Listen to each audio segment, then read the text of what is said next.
Hello viewers, welcome to our page and YouTube channel Learn English with Tamanna. Today is our another class on sentence making where we are going to learn the contrast and conclusion based linking words.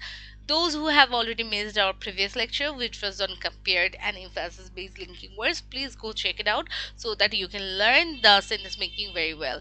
So what we are going to do is that we will be first learning these linking words based on a single sentence. Once we are done with this part, we will be learning how these linking words can be used in a paragraph because our goal is to learn the sentence making for IELTS writing. With this, we are going to start our session.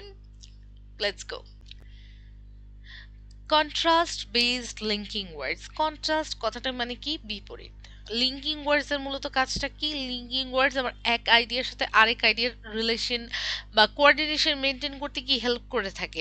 তো contrast based linking ওয়ার্ডস শুধু আমার বিপরীত যে opinion বা আমার যে opposite opinion আছে সেটা শুধু প্রকাশ করতে হেল্প করে না, বরঞ্চ আমি যে আইডিয়ার বিপরীতে এই মানে আরেকটা আইডিয়া আনছি এটা যে একটা রিলেশন বা একটা কোঅর্ডিনেশন মেনটেন করতে কি এই কন্ট্রাস্ট বেসড লিঙ্কিং ওয়ার্ডস আমাদেরকে হেল্প করে থাকে। যেমন রাইটিং টাস্ক টু এর এক্সাম্পলই বেস্ট হবে, যেখানে আমি ফার্স্টে আমার একটা ওপিনিয়ন সেট করেছি, হ্যাঁ, এবং আমি তারপর থার্ড আর ফোর্থ প্যারাতে ওই ওপিনিয়নের অপোজিটে আরেকটা ওপিনিয়ন, একটা ভিন্ন ধর্মী ওপিনিয়ন বা একটা পুরোই অপোজিট একটা ওপিনিয়ন নিয়ে আসছি। তখন এই যে আমি যেসব লিঙ্কিং ওয়ার্ডসগুলো ইউজ করছি সেটা মূলত আমার ওই যে প্রিভিয়াস যে আমি আইডিয়াটা শেয়ার করেছিলাম ওই আইডিয়ার সাথে এই আইডিয়ার একটা কি কোঅর্ডিনেশন মেনটেন করতে কি হেল্প করে থাকে। যেমন আমরা কিন্তু রাইটিং টাস্ক টুতে যখন আমরা কন্ট্রাস্ট টাইপের বা ওপিনিয়ন সেট করি বা অপোজিট ওপিনিয়ন সেট করি, আমরা কিন্তু এগুলো ব্যবহার করি ইন কন্ট্রাস্ট টু, তারপর হচ্ছে ওয়ের অ্যাজ, অলদো। হ্যাঁ, তো আমরা ফার্স্ট আগে দেখে নিই যে সিঙ্গেল সেন্টেন্স এটা কিভাবে ইউজ হচ্ছে। আফটার দ্যাট আমরা প্যারাগ্রাফে কিভাবে এইসব কন্ট্রাস্ট বেসড লিঙ্কিং ওয়ার্ডসটা ইউজ হতে পারে সেটাই দেখবো। কারণ আমাদের টার্গেট হচ্ছে আমরা সেন্টেন্স মেকিং শিখবো, শুধু সিঙ্গেল সেন্টেন্স মেকিং এ শিখবো না, আমরা প্যারাগ্রাফ বেসড, সামারি বেসড আর এসে বেসড সেন্টেন্স মেকিং শিখবো। ওকে, আর আরেকটা জিনিস আমি একটু বলতে চাচ্ছি, যারা আমার ফার্স্ট থেকে সেন্টেন্স মেকিং এর লেকচারগুলো পান নাই তারা কাইন্ডলি আমার ভিডিওতে প্লেলিস্ট অপশনে চলে যাবেন, সেখানে খুব সুন্দর করে সেন্টেন্স মেকিং এর যে ক্লাসগুলো ওগুলো পুরো ডিভাইড করা আছে। হ্যাঁ, তো একটু কষ্ট করে দেখে নেবেন, কারণ আপনি যদি আইএলটিএস রাইটিং এ ইমপ্রুভ করতে চান আপনাকে এর থেকে বেস্ট আমার মনে হয় না আর কোনো অপশন আছে to learn grammar, to learn sentence making. আচ্ছা, তাহলে শুরু করি। ইন কন্ট্রাস্ট টু মানে কি বিপরীতে। In contrast to summer winter is much colder মানে কি গ্রীষ্মের বিপরীতে শীতটা কি আরো বেশি ঠান্ডা। ইনস্পাইট অফ মানে কি সত্ত্বেও। ইনস্পাইট অফটা কিন্তু অ্যাজ আ ফ্রেজ, কখনো ইনস্পাইট ইউজ করবে না, ইনস্পাইট অফ একসাথে ব্যবহার করতে হবে। অফটা কিন্তু কি বাদ দেওয়া যাবে না, অনেকেই ভুলটা করে থাকেন তাই বলা।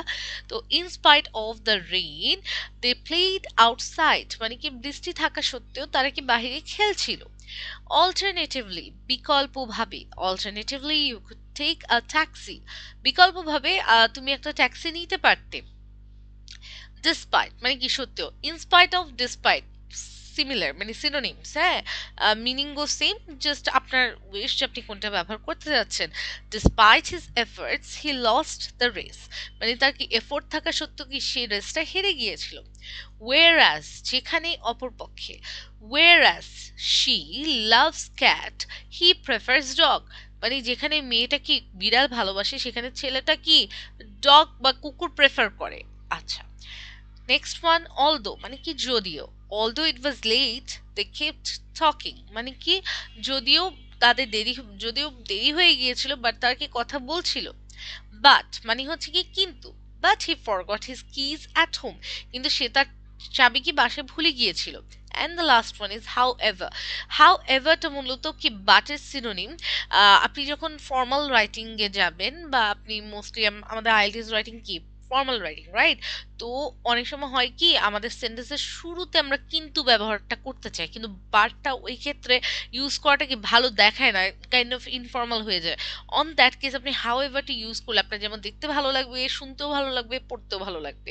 হ্যাঁ, জিনিসটা ভালো দেখায় যখন আপনি সেন্টেন্সের শুরুতে আমি মানে এটা আমি প্রেফার করি মানে সেন্টেন্সের মাঝখানে আপনি বাট ইউজ করেন কোনো সমস্যা নাই, কিন্তু সেন্টেন্সের শুরুতে যদি আপনি কিন্তু মিনিংটা প্রকাশ করতে হয় সেক্ষেত্রে আপনি হাউ এভার ইউজ করাটা বেটার।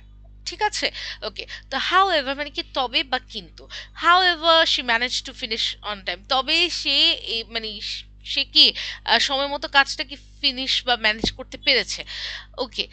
এখন আমরা প্যারাগ্রাফে কিভাবে আম এইসব লিঙ্ক মানে কন্ট্রাস্ট বেস লিঙ্কিং ওয়ার্ডস আপনি ব্যবহার করতে পারবেন সেটাই আমি দেখাচ্ছি। Okay, in contrast to summer winter is cold and snowy মানে কি গ্রীষ্মের বিপরীতে শীতটা কি ঠান্ডা এবং কি এটা কি তুষারময়। In spite of the chilly weather children still play outside. In spite of মানে কি সত্ত্বেও, তার মানে কি চিলি মানে কি ঠান্ডা ওয়েদার থাকা সত্ত্বেও বা ঠান্ডা আবহাওয়া থাকা সত্ত্বেও, চিলি মানে হচ্ছে ঠান্ডা, হ্যাঁ। তো ঠান্ডা আবহাওয়া থাকা সত্ত্বেও চিলড্রেন মানে বাচ্চাগুলা বাইরে খেলছিল। অল্টারনেটিভলি মানে কি বিকল্পভাবে, alternatively they can stay indoors and watch movies মানে কি বিকল্পভাবে তারা কি করতে পারে যে তারা ঘরের ভিতর থাকতে পারে এবং কি মুভি দেখতে পারে। Despite the freezing temperatures, many people enjoy winter sports. Despite মানে কি in spite of, despite কথাটার মিনিং একই সত্ত্বেও, despite the freezing temperature মানে কি এত ঠান্ডা তাপমাত্রা থাকা সত্ত্বেও কিছু মানুষরা কি আহ, শীতকালীন খেলাগুলা কি উপভোগ করতে পছন্দ করে। হুম। ওকে। Whereas some prefer skiing, others love ice skating. আচ্ছা, যেখানে বা যেখানে কি যেখানে কিছু মানুষ কি স্কিইং প্রেফার করে বা স্কিইং পছন্দ করে, সেখানে কিছু আছে যারা কি আইস স্কেটিং করা পছন্দ করে। আচ্ছা, although although মানে কি ছিল যদিও, although it can be difficult to walk on icy roads, people still go out for work and shopping. যদিও কি মানে যদিও বাহিরে ঠান্ডা, বাহিরে কি মানে বরফ টাইপের রোড হওয়ার কারণে কি হাঁটতে অসুবিধা হয়, তবুও কি মানুষ বাহিরে যেয়ে কাজ করছিল এবং শপিং করছিল। But they must wear warm clothes, কিন্তু তাদেরকে কি আম, গরম কাপড় পরতে হবে। However, winter also brings the joy of holidays and family gatherings. However মানে কি তবে, হ্যাঁ, তবে শীতকালটা এই যে ছুটি এবং ফ্যামিলি যে একসাথে হওয়ার যে আনন্দ সেটা নিয়ে আসে। হ্যাঁ। So this was all about our contrast based linking words. Now we are moving to the conclusion based linking words. Conclusion based, conclusion মানে হচ্ছে কি উপসংহার, শেষ, ইতি টানা, হ্যাঁ। তো কনক্লুশন বেস লিঙ্কিং ওয়ার্ডসটা মূলত আমাকে একটা পারফেক্ট কোঅর্ডিনেশন মেনটেন করে বা রিলেশন মেনটেন করে কি আহ, আম, উপসংহার বা ইতি বা সমাপ্ত করতে কি হেল্প করে।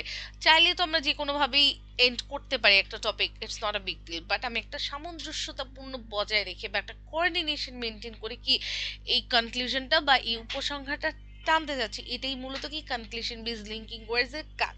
So what are the examples, let's look it first. To conclude in brief as shown above, so therefore on the whole, to sum up overall. To conclude মানে হচ্ছে পরিশেষে, উপসংহার, সমাপ্ত, সিদ্ধান্তে পৌঁছানো। To conclude the trip was fun and memorable মানে পরিশেষে বা উপসংহার যে ট্রিপটা ছিল সেটা খুবই কি মজাদার ছিল এবং স্মরণীয় ছিল। ইন ব্রিফ মানে হচ্ছে সংক্ষেপে। In brief the meeting was productive, সংক্ষেপে মিটিংটা কি ছিল, ফলপ্রসূ ছিল। প্রোডাক্টিভ কথাটা মানে হচ্ছে ফলপ্রসূ বা কার্যকরী বা যেটার মাধ্যমে আমরা কোনো ভালো আউটকাম বা ভালো রেজাল্ট পাচ্ছি। যেমন মিটিংটা করাটা হয়তো তাদের জন্য কার্যকরী ছিল বা এটা করে তারা কোনো ভালো বেনিফিট পেয়েছে বা ভালো আউটপুট পেয়েছে বা রেজাল্ট পেয়েছে। Okay. So the third one is as shown above মানে উপরে দেখানো হয়েছে। আমরা অনেক সময় বলি না উপরে দেখানো হয়েছে এই মোতাবেক, আমরা তো এভাবে বলি অনেক সময় বা লিখি বাংলায়। তো এটা ইংলিশে আমরা কিভাবে লিখতে পারি, as shown above the data supports our hypothesis মানে উপরে যা দেখানো হয়েছে সেই মোতাবেক যে তথ্যটা সেটা আমাদের অনুমানকে সাপোর্ট করে। যেটা মানে হচ্ছে তথ্য, হাইপোথিসিস মানে হচ্ছে অনুমান।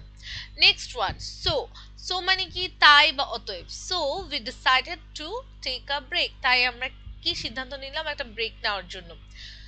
দেয়ারফর মানে হচ্ছে অতএব বা সুতরাং, therefore she apologised for her mistake, সুতরাং বা অতএব সে তার কি ভুলের জন্য ক্ষমা চাইলো। অন দ্য হোল মানে হচ্ছে সামগ্রিকভাবে, on the whole the event went smoothly, সামগ্রিকভাবে যে ইভেন্টটা ছিল, মানে ইভেন্ট বলতে কোনো প্রোগ্রাম বুঝে, যে প্রোগ্রামটা ছিল সেটা খুবই কি ভালোভাবে গেল। টু সাম আপ মানে হচ্ছে সংক্ষেপে বলতে গেলে, to sum up it was a great experience, যে সংক্ষেপে বলতে গেলে এটা ছিল খুবই ভালো অভিজ্ঞতা। ওভারঅল মানে হচ্ছে সামগ্রিকভাবে, overall the movie was enjoyable, সামগ্রিকভাবে ছবিটা কি ছিল, খুবই আনন্দদায়ক ছিল। এখন অ্যাজিউম করেন যে এটা হচ্ছে আপনার কোনো প্যারাগ্রাফ বা এসের লাস্ট পার্ট, যেখানে আপনি ওই টপিকটার কি এন্ড করতে চাচ্ছেন, তাহলে কিভাবে লিখতে পারেন? Using conclusion based linking words.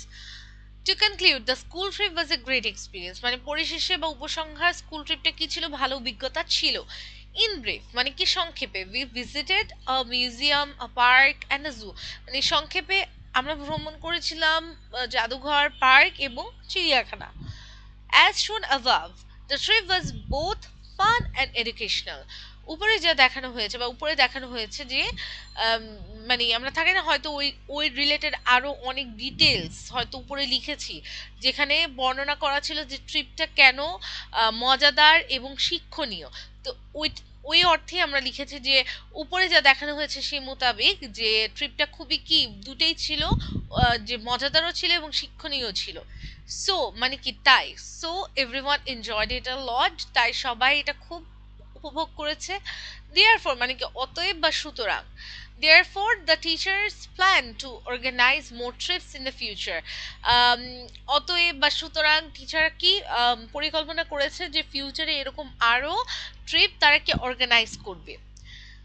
On the whole everything went smoothly without any problems, on the whole মানে কি সামগ্রিকভাবে সবকিছু কি গেল, ভালোভাবেই গেল, কোনো প্রবলেম ছাড়াই।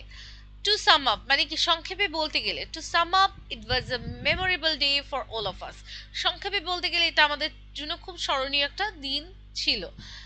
Overall the trip was a big success মানে কি সামগ্রিকভাবে যে ট্রিপটা ছিল এটা কি সফল হয়েছিল। ওকে, তো এটা ছিল আমাদের contrast and conclusion base linking ওয়ার্ডস এর আজকের ক্লাস।